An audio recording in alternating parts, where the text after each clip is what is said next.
Baik, Assalamualaikum warahmatullahi wabarakatuh.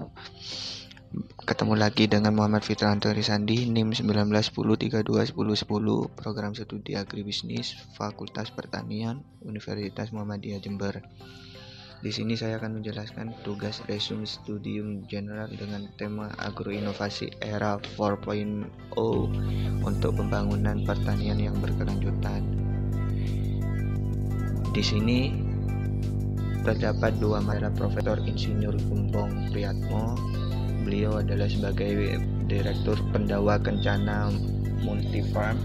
Yang kedua adalah Dr. Insinyur Muhammad Hazmi DESS sebagai dosen Fakultas Pertanian UM Jember. Dan moderator adalah Anissa Nurina Aulia MSc, dosen Fakultas Pertanian UM Jember, yang dilakukan pada hari Rabu tanggal 1 Juli 2020 jam 8 sampai dengan jam 12 untuk memenuhi tugas sosiologi pedesaan yang dimana dosen pengampu Fevi Nurdiana Wijayanti SP.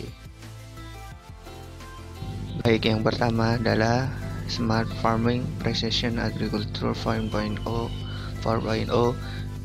yang dimana dijelaskan oleh Dr. Insinyur Muhammad Hazmi DESS.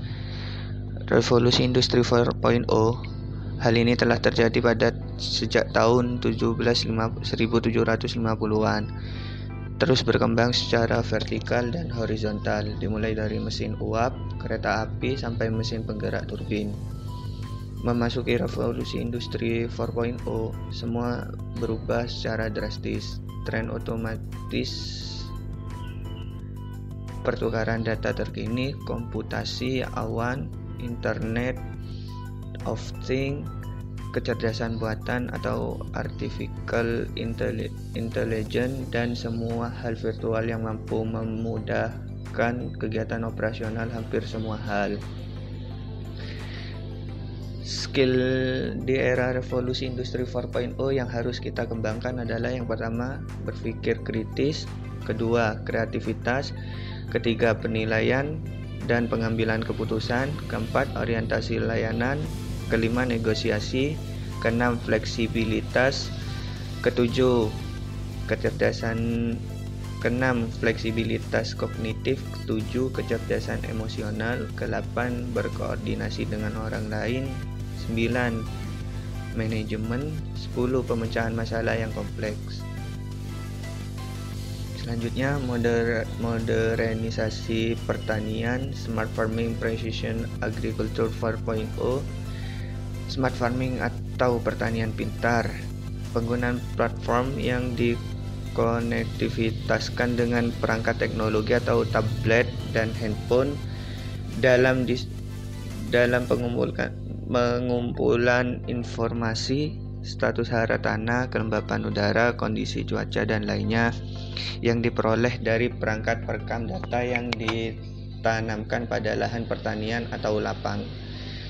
Yang kedua, precision agriculture atau pertanian presisi. Penggunaan input seperti benih, pestisida, pupuk, dan lainnya sesuai kebutuhan berdasarkan informasi olahan data pada tablet, sehingga tidak ada kelebihan dalam pengaplikasiannya karena dipenuhi berdasarkan kekurangannya. Selanjutnya adalah Smart Farming 4.0 dan solusi dalam regenerasi pertanian menuju kedaulatan pangan yang dijelaskan oleh Profesor Gembong Priyatmo. Ada beberapa cara perubahan drastis untuk mencapai suatu negara dengan perdaulatan pangan, yaitu yang pertama, karakter building, yaitu pembangunan karakter petani menjadi petani profesional. Yang B atau kedua adalah ekonomi building, yaitu membangun potensi desa menjadi pusat ekonomi, diantaranya dibentuk ekonomi kreatif. Yang ketiga adalah education building, yaitu membangun dan mencerdaskan petani dalam hal usaha petaninya. Yang keempat adalah teknologi building, yaitu menerapkan teknologi yang tepat guna, murah, dan mudah operasionalnya. optimalisasi gen lokal menuju kemandirian pangan. Indonesia negeri yang kaya raya sumber daya pangan, ironisnya kita masih saja melakukan impor pangan. Kondisi ini terjadi diakibatkan oleh beberapa hal, yaitu yang pertama, kerusakan tingkat kesuburan tanah akibat evolusi hijau dan pencemaran air. Yang kedua, berkurangnya lahan pertanian akibat pertambahan penduduk. Yang ketiga, masih banyaknya lahan tidur. Yang keempat, perubahan iklim. Penerapan urban farming teknologi Pandawa Kencana Multifarm di Yogyakarta. Ada beberapa faktor yang diperlukan dalam sistem yang dikembangkan berdasarkan research.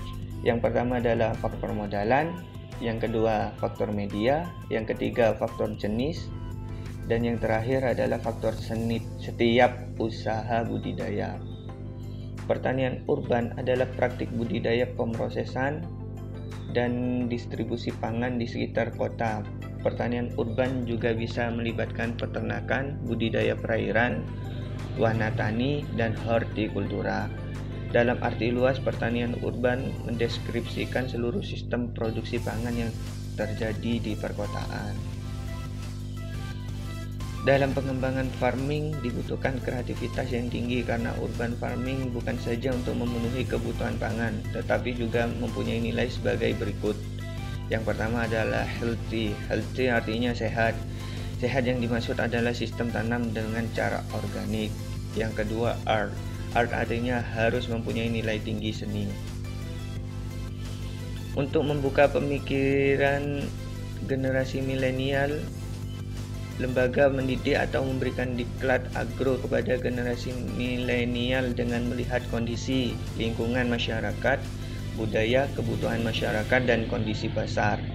Dengan cara seperti itu membuat generasi milenial tertarik untuk terjun ke dunia bisnis agro.